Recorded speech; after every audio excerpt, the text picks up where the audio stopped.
3 number जय Hind 4 number जय Hind 5 number जय हिंद 6 नंबर नहीं आई 7 नंबर जय हिंद 8 नंबर जय हिंद 9 नंबर जय हिंद આજે સેજલ કેમ નથી આવી? बीमार થઈ ગઈ છે દવાખાને ગઈ હતી? ના કેમ?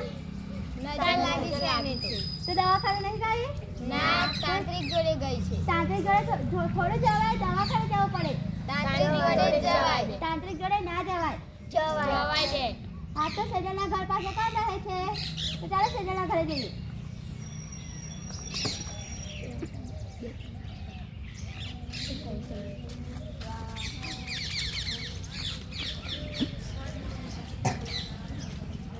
ओम ब्रूम ब्रूम स्वाहाय ओम ब्रूम ब्रूम स्वाहाय ओम ब्रूम ब्रूम स्वाहाय મારી સેજલને શું થયું છે?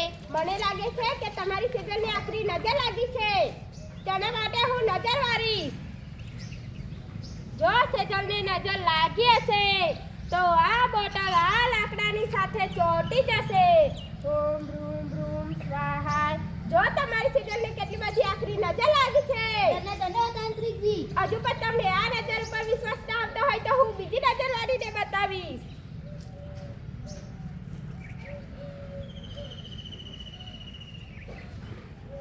જો તમારી સેજલને નજર લાગી હશે તો આ પાલામાંથી ટીપું પણ પાણી નહીં પડે. ઓમ બ્રૂમ બ્રૂમ સ્વાહાય ઓમ બ્રૂમ બ્રૂમ સ્વાહાય ઓમ બ્રૂમ બ્રૂમ સ્વાહાય ઓમ બ્રૂમ બ્રૂમ સ્વાહાય ઓમ બ્રૂમ બ્રૂમ સ્વાહાય. જો તમારી સેજલને કેટલી બધી આખરી નજર લાગી છે.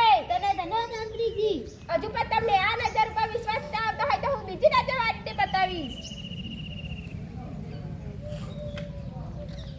આ થાળીમાં તમને શું દેખાય છે? પીળા ચોખા દેખાય છે. જો તમારી સેજલને નજર લાગી હશે તો આ પીળા ચોખા લાલ થઈ જશે. ઓમ બ્રૂમ બ્રૂમ સ્વાહાય ઓમ બ્રૂમ બ્રૂમ સ્વાહાય ઓમ બ્રૂમ બ્રૂમ સ્વાહાય ઓમ બ્રૂમ બ્રૂમ સ્વાહાય ઓમ બ્રૂમ બ્રૂમ સ્વાહાય. જો તમારી સેજલને કેટલી બધી આખરી નજર લાગી છે. તને તને તાંત્રિકજી ચલે નજર મટાડવામાં હું શું કરીશ? તમારી સેજલને નજર વાળવા હું દોરા ધાગા સાતડા કરીશ.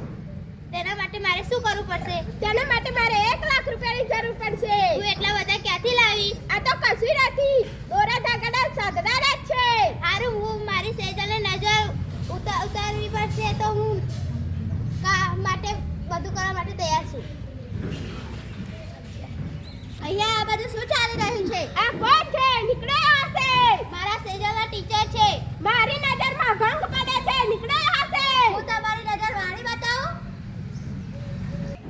અહીંયા ચોખાના દાણામાં લાકડી રાખી પછાડતા દાણા વચ્ચેની હવા બહાર નીકળી જાય છે અને દાણા લાકડી અને બોટલની વચ્ચે ઘર્ષણ વધતા લાકડી ચોખાની સાથે મજબૂતાઈથી ચોંટી જાય છે અને લાકડીની સાથે ચોખાની બોટલ પણ ઉચકાઈ જાય છે. આ કોઈ નજર બજર નથી, આ પણ એક વિજ્ઞાન જ છે.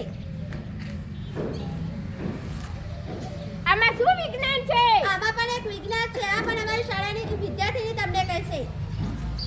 આ ચોખા હળદરવાળા કરેલા છે. હળદરમાં કર્ક્યુમિન નામનું કુદરતી તત્વ હોય છે જે પીળા રંગનું દેખાય છે. જ્યારે તેમાં સાબુ નાખવામાં આવે ત્યારે તે લાલ થઈ જાય છે. આ તાંત્રિકે સાબુનું પાણી લીધું છે એટલે ચોખા લાલ થઈ ગયા છે. આ પણ એક વિજ્ઞાન જ છે. શું વિજ્ઞાન છે? આમાં પણ એક વિજ્ઞાન જ છે. આ પણ અમારી શાળાની વિદ્યાર્થીની તમને કહેશે.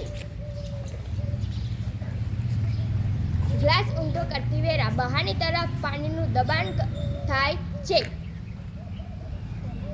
અને તેના પર પાણીનું પાતળું પડ બને છે. પાણીના અણુઓ એકબીજા સાથે ચોંટીને રહે છે. આ પણ એક વિજ્ઞાન જ છે. દેખાય છે કશું નહીં. નજર લાગી હશે તો આ કાગળ ઉપર ઓટોમેટિક લખાઈને આવી જશે. ઓમ બ્રૂમ બ્રૂમ સ્વાહાય ઓમ બ્રૂમ બ્રૂમ સ્વાહાય ઓમ બ્રૂમ બ્રૂમ સ્વાહાય ઓમ બ્રૂમ બ્રૂમ સ્વાહાય ઓમ બ્રૂમ બ્રૂમ સ્વાહાય.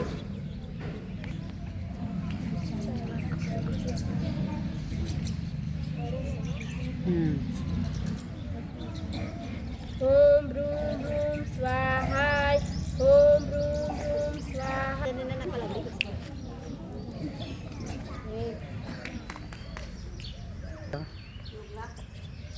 જો આ કાગળ પર કશું લખાયેલું નથી તોય લખાઈને આવી જજો. ધને ધનો તાંત્રિકજી. આમાં શું વિજ્ઞાન રહેલું છે? આમાં પણ એક વિજ્ઞાન રહેલું છે. આ પણ અમારી શાળાની વિદ્યાર્થીની તમને કહેશે. અહીંયા કાગળ પર તાંત્રિકે પહેલેથી લીંબુના રસ વડે લખ્યું હતું. લીંબુના રસમાં સાઇટ્રિક એસિડ હોય છે જે કાગળના તંતુઓને નબળા પાડે છે અને લખેલું દેખાતું કાગળને તાંત્રિકે મીણબત્તીથી ગરમ કરે છે ત્યારે રસ ઓક્સિડેશનની પ્રતિક્રિયા કરે છે. આ પણ એક વિજ્ઞાન જ છે.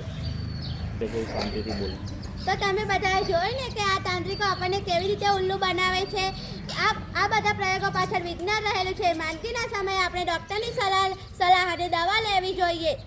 દવા લેવી જોઈએ અને સૌથી અગત્યનું એ છે કે ભણવું જોઈએ જેથી આપણને કોઈ છેતરી શકે નહીં.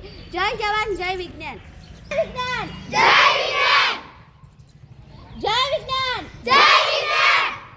હવે આપણે બધા તાંત્રિક જોડે આવે ખરું. ઉભા રહો મારે નથી ઊભું રહેવું. ઉભા રહો મારો ધંધો ઠપ થઈ ગયો. હવે મારે અહીંયાથી જઈને બીજાને ઉલ્લુ બનાવવા પડશે. પડો